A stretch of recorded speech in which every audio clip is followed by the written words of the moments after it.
Il-proposti għat tibdil fil-liġi tal-inkjesti maġisterjali se jkunu qed inaqru sew mid-dritt ta' ċittadini li jżommu persuni fil-ħajja pubblika kontabbli ta' emilhom u ta' ġir kriminali li jistgħu wettqu. Dan kollu huwa teddida diretta fuq is-saltna ta' dritt.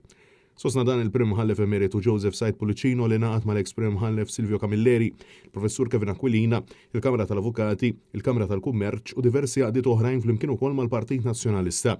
Kif issa anke Said Pulicino esprima tħassib serju tiegħu dwar ir-restrizzjonijiet li jrid idaħħal Roberta Bela.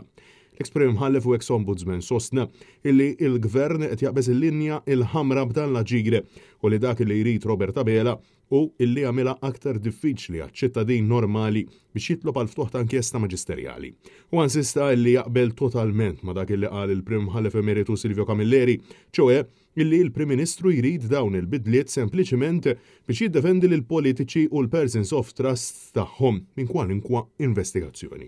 Said Pulicino sostna li ma jistaqqat jaqbel ma' dawk illi minflok jiddibattu s-suġġett jorġu jattakkaw u jajru għall-interessi partiġani u astqarru kol illi fil-waqt li l-kontenut ta' tibdil fil-liġi illi qed jinbotta l-Gvern għadu mhux magħruf bi preċiż huwa inkwetanti illi Roberta Bela deċiż illi jibqa' dej romblu akkosta kollox minkejja l-appelli li qed isirulu mill-esperti u professjonisti fil-qasam.